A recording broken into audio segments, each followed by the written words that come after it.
Morning, guys. Mark Ferrasci, Protect Dog Training. It's interesting, the internet, because they control the feed. So I have a feeling, I've had it for a while. I call it shadow ban, but it's basically YouTube watching me, and they have their people and stuff. And so when they see something they don't want the public to see, just like corporate media doesn't tell you anything and keeps things kind of secret, and how they slant a storyline, they do all this stuff. Well, the social media platforms have just as much power in how they control us. So when you say something the wrong way, somebody complains or they see it, boom, they lock you down, and now you're all mad because you say, oh my God, Instagram's doing it. They're controlling their masses, YouTube, all of them. And I am such an active person that they've shadow banned me a long time ago, and my feeds never got out because I'm not the Oscar Moras of the world that everything's perfect, right? I show the real thing, right? So bottom line, the formula is correct as far as negative and positive, but what I've been doing with pinching his side and all that stuff is unorthodox. It's not something you're normally going to see, and most people are going to look at it and go, oh my God, that's not right. But reality and truth, it is by virtue of the psychology involved. He has to understand that there's consequences in the world. He has to get an understanding of no, good, and yes. And he's getting that point now. This is about fourth, fifth morning that we've come in here and done all this. So I am now going to back off of, because I now know the dog pretty well, and my bond has grown to a point where now we have a total different relationship that's been growing towards not being a spoiled brat and just being a punk, basically. You know how you get to that age where you start thinking you know everything and you're going to do anything you want to do, and he's got no control. So that being the case, he needed that curb on his behaviors. We've given him the right thing, and he wants the food. Psychology is all in the right place. We can't keep that up. So I'm going to do something I normally don't do. I usually do a lot of work towards setting up the communication baseboard, and it may take a month here and then another month, and then about third, fourth month in my programs, I will start to implement the stim collar, okay? Because now the dog has all the communication baseboard, he understands all this stuff, and I can now just teach him to turn off that signal coming from the stim collar. Most people think of stim collar as punishment because they know that it can be turned up to a point that's harsh on the animal that actually hurts, that's a bite to it, right? You ever had that tin machine on the back of your back when you go to the chiropractor? That's all it is. You get basically a small tingle. I can dial that from a 0 all the way up to 100, 125 with some of them. So you can get to a point where it says, ouch, right? I don't use it in that way in a general sense. I use it in teaching and conditioning it into the animal in such a way we layer in the collar to teach him how to turn off this stimulation. What he has shown me as an individual, who he is as a dog, breed, and his personality, is that he's very receptive to anything. That he's very sensitive with his neck. I can just barely give a tap. He right away, but he doesn't understand it. So there's a lot of outlet behavior, mouthing and trying to, so all that stuff is there. So what I'm going to do is I'm going to layer in the collar on the first session because of the breed, because of him, who he is. Remember, no dog is ever the same. They're all different. They all deal with what's coming at them in different ways. A lot of what I've been doing is trying to probe that and see how far will he put mouth on skin and actually bite me. Oh yeah, if I push him too hard, he's going to do that. He's going to go to fight. Remember, the dog's response to any type of pressure, if you get shit scared, is fight, flight, or submission, right? And so that being the case, I've already sent, that's what I've been doing. I've been probing all this. And now I see it, and if I kept it up, it's going to be detrimental to my relationship with him. He's going to end up getting to a point where he's going to get sick of me tapping him on the sides, and he's going to start trying to fight. He's going to go to the fight side, and he's going to bite me. I'm going to get bit, right? So I sense it. I see it. How do I deal with it? How do I get this dog to balance out and be a very good dog to represent what I produce in the end, right? So a lot of this is kind of a mad scientist. I have so much ability and knowledge in my head that I've been doing this for so many years. I'm probing. And most of the time, people don't even see it because they don't show it on video. Most trainers are not going to show you the things that they do behind the fence in the backyard that nobody sees. Yes. And the purely positive, believe me, they preach purely positive. They're out there telling everybody, oh my God, but a lot of times they don't have a clue, and their emotions, who they are as a person, get to the point, good, that they end up getting frustrated and overcorrecting the dog and using the aversive. Believe me, they're not pure. They're not perfect. They're human just like anybody else. So they can preach all they want to, but it happens. All right, so we've got to sit out of them when I come in. Body language. Notice what I'm doing. my attitude, right? Good. Yes, good boy. And he's showing me, yes, that he's receptive to this pattern. Yes. Good. So now we've got that, and we've got a bunch of other stuff. I started doing the conditioned heel with him outside. I wish I had somebody following me around filming it. They could see him starting to learn the reactions. What I don't like and what I've got to quit is little tap taps. That is a very direct negative, positive, and negative. That's what I've been trying to show him. There is a consequence when he doesn't do the right thing. The reason is he's so precocious with his paws and his body and everywhere, and you need to do something to get that under control. So I've done it, and I've done it enough that I'm going to stop. Yes. He's also shown me that he's very receptive to things. When I first took him out that one day and he had a bowl or a brush was on the ground, excuse me, and he ended up going and trying to go to that, and he was on this leash, and I stepped on it and I stopped him. He hit the end of that and went, "Arr!"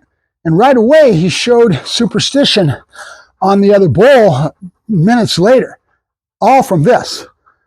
It tells me something. All these little things tell me something within the dog's overall makeup, mental makeup.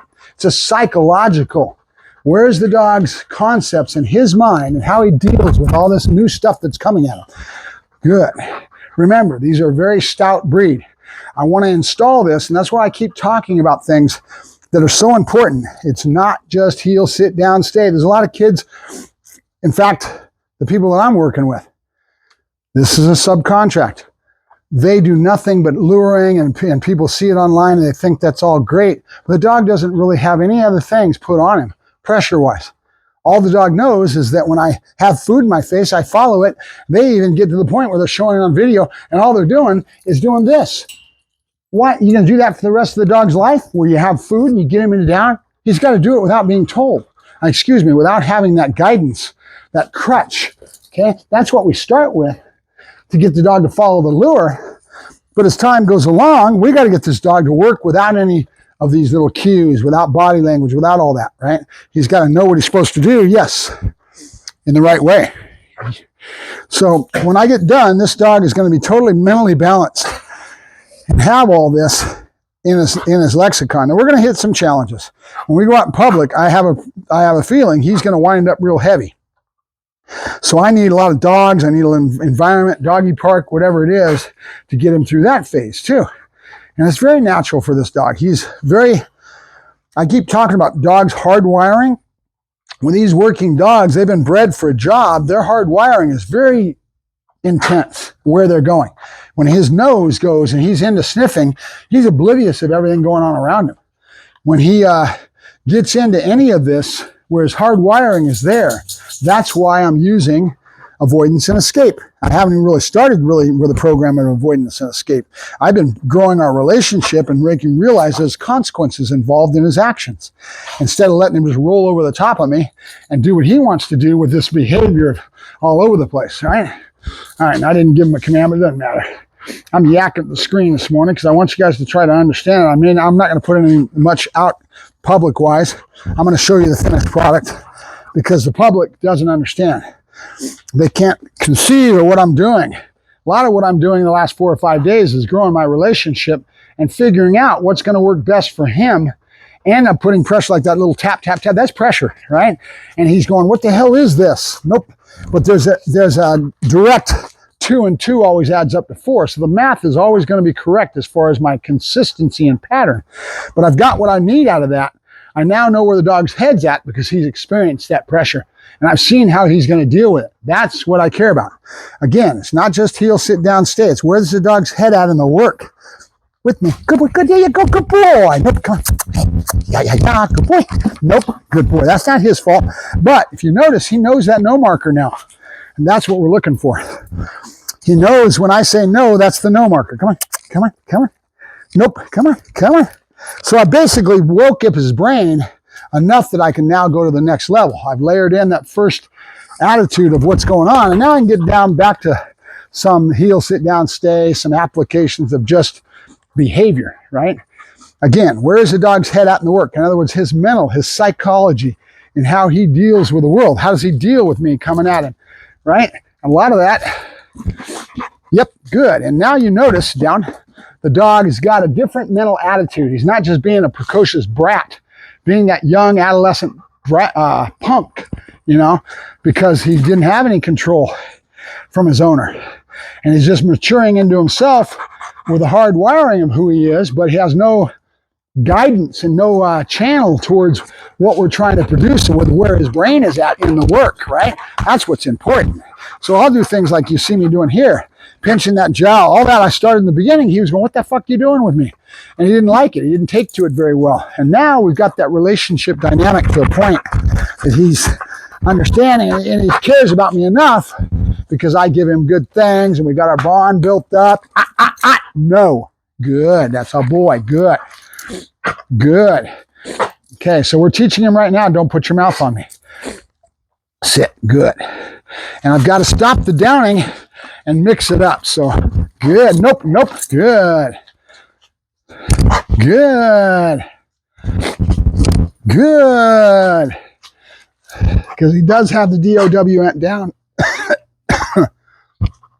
Good. Good. Same formula. You're going to catch on real quick. Yes. Good. Yes. Good boy. Yes. Good boy. Good. You might click it out. Good.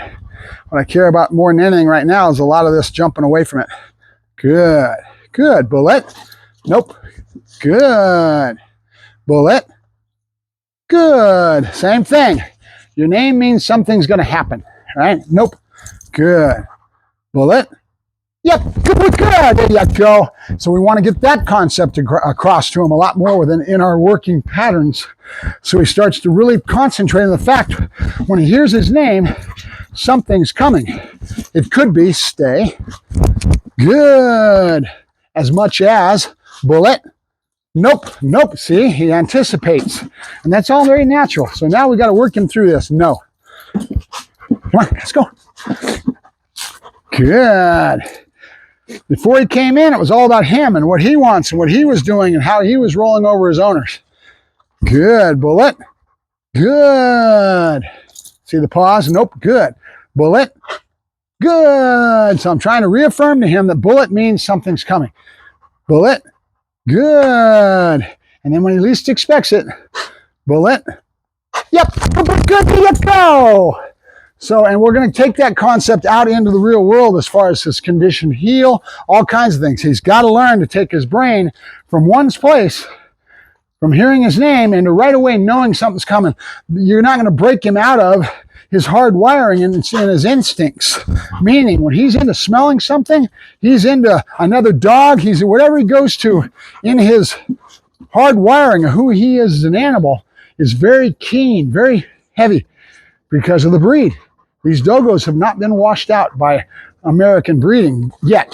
They will, but in other words, they've been bred to do a job, to hunt. And that hunting instinct is so driving, it's not even funny. It's like taking a bird dog or a little, I'll see, some of these, the Patterdales the same way. Patterdale's so intense on his genetics down that would work with a Patterdale as well a lot, right? But they're so heavy into it. That draw of their instincts, their hard wiring is so hard to break. In fact, it's near to nigh impossible. With a Patterdale, and these guys are kind of in that same area. They're very good. Nope. Good. All right, so let's practice on that. We don't have the clocking all the way. Good. So we got to show him. He's very intelligent, though. With all that being said, with all that hard wiring drive and instinctive good that you're dealing with, he also is very intelligent. So once this starts to make sense to him, where he is catching and understanding the patterns, now you can really start growing the dog. Good, because he does know no, right? Because I've come in so much on him. He's probably not going to stay there when I go behind him. We're going to find out, and you're going to have to see watch his reaction when I give him the no marker. How fast he goes, oh, I've done something wrong. He understands the no marker now. Now we just got to work him through it. Good. Now I'm going to try to clock past that spot and go farther around the circle. Good. And then I got to try to convey to him to wait there until I come back. Nope. Good. There it is. Okay. And now we can start rolling with this clocking. Good. Good. Bullet. Good. Bullet. Yep, good, good. And notice what I'm doing. There's one side saying wait. I haven't shown him that at all, but now that he's grown to the point where he understands the patterns, he can pick up on that concept. He wouldn't have picked up on that concept when I first started, but now I can say dog's name, pause, and then start mix up, which means it's not always going to be a swing away, right? He's used to that. He gets into pattern to the point where he starts to anticipate, which is natural. Every dog's different. Down. Good. Bullet. Sit. Good. Stay. Good. Bullet. Good. Now the pauses are important. Waiting and pause. Bullet. Yes. Good boy. That's good. That's good. I think we're done right now. I'm going to come back in about a half hour. Nope. Good boy. Good. I like it when I start to see the patterns start to make sense to the dog. Good. Yes. And now we're really going to start seeing some results. Yes. And I'm going to get away from my tap, tap, tap. A lot of that was to get through his mental attitude of fighting and to see where the dog's head was at. Will he put teeth on, will he accept that pressure, and then getting him to the point where he does understand how to accept that pressure, and will he go to that point? Again, fight, flight, and submission. And when I see it, I see if I keep pushing him, keep doing it, he's going to bite me, okay? I'm not that inexperienced, right? So remember, this stuff is very fluid. No dog is ever the same. That little tap, tap, tap I do every now and then, but I don't keep it up. I don't really dwell on it and go after it as much as I did with him. I did with him because I wanted to see, where's his head at? Will he put teeth on me? It's probing. It's putting pressure on him in such a way, good, that it's small. Bullet. Good. Sit. Hey, sit. Good. Sit. Good boy. Good. Sit. Good boy. Sit. You choked on that piece. You choked on it. Yes, you did. Stay. Nope. Stay. Good. Bullet. Nope. Come on. Now he's got to learn to pause. So we got to do a lot of that pausing and get him to wait, to pay attention, watch and listen, because he's at that next stage where he can start to understand that concept. In the beginning, there's no way he would have understood it. Good. Bullet. Good. It's the mix-up that matters, right? Good. Bullet. Yep. Good boy. Good. Notice a nice little pause. We're going to build on that. So we're trying to teach him to pay attention, huh? Yeah, pay attention. You're going to come out good. Yes, you are. It's hard because I show you guys all this stuff. I think you're going to understand it. And then I start getting head tripped because I'm going, uh-oh, the system's walking me doing these aversives. And then people are going to start, because they don't understand that as much experience as I have in my bag, that I can work my way through this stuff. And a lot of times it's just probing. It's feeling. Every dog is an individual. Down. No dog is ever the same.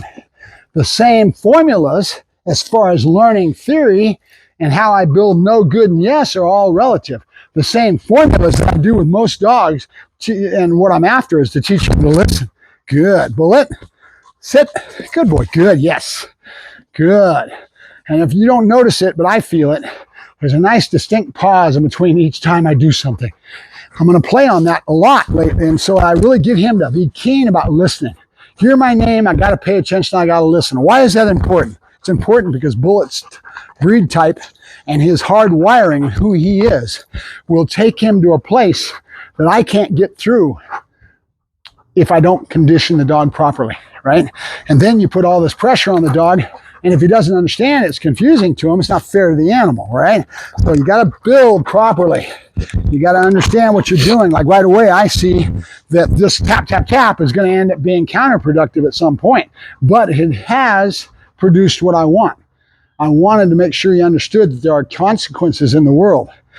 And to not be such a, nope, good, there you go. And now I'm going to wake up the brain, yes, and teach him to pay attention, watch, and listen. That's our next goal because I've got him to that stage. He can now start understanding some of these concepts. Good. Bullet. Yep. Good boy. Good. There you go. And now I'm going to mix it up. I'm going to give him a down. We're going to end. We're going to end it because he's doing so well, huh? Yeah. Good boy. I like the want for the food. Yes. It's because he's hungry, but it's also because of pattern and routine.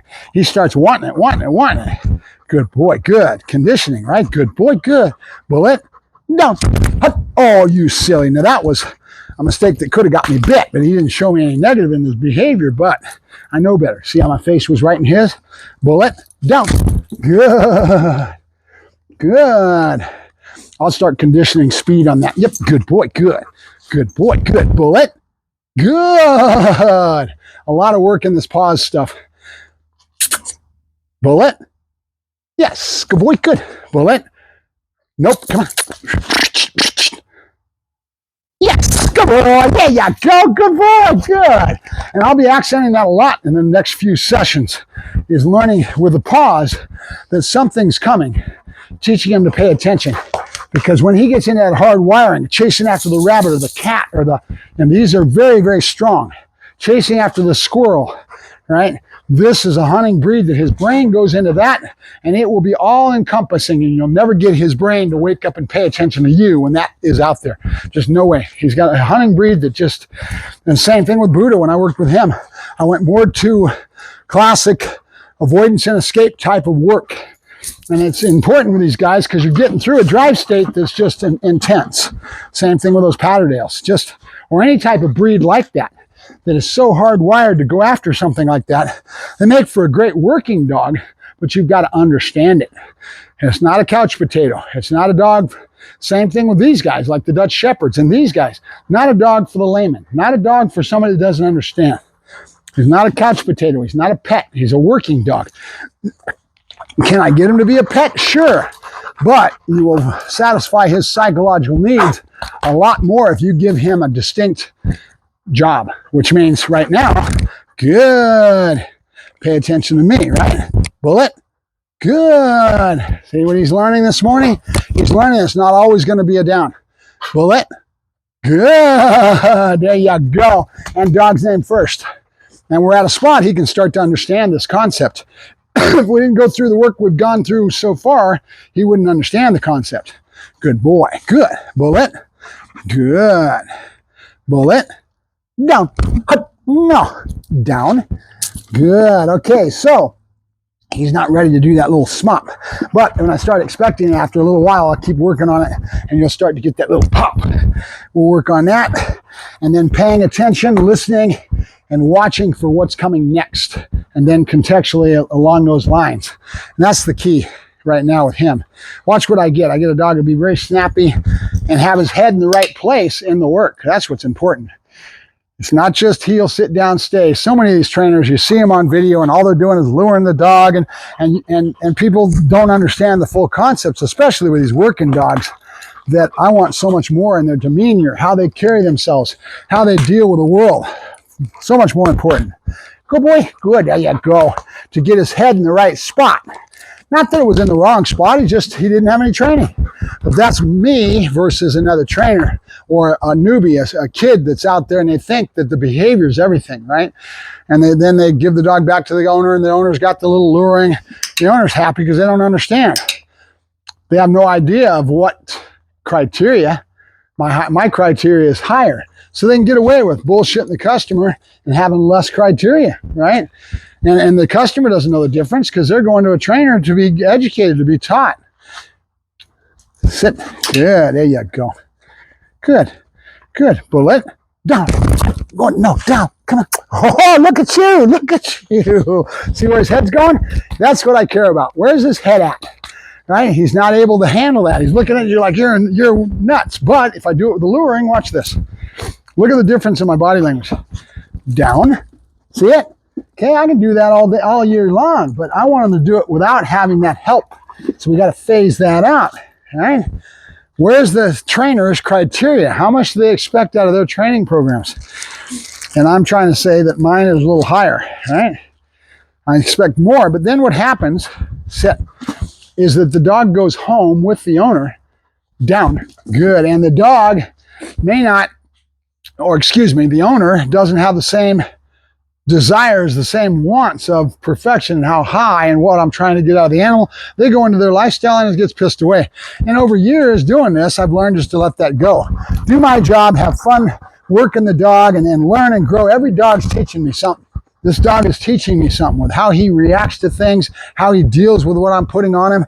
It's never ending, learning and growing. We're not perfect. You're probing constantly. You know what I mean? That's what it's all about. It's like a big petri dish. Yes, we have consistency in a lot of the things we do. We have a direct understanding of the dog in regards to the science of learning that we talked about. Good. Good. There was more noise in my feet. I don't know if you see it. Good. Good. That's my boy. That's good. Good. All right. Bullet. Yep. Good boy. You go free hunt. You go free hunt. Now it's time. We're going to do a lot more of this. Letting the dog just do what he wants to do. Come on, free hunt. And build relationship up. Let the dog be a dog. Take a bubbles, huh? Good boy. Good. All right. We're done. We're done. Same words. Getting him sit on the curb. Nope. You're here. You're here.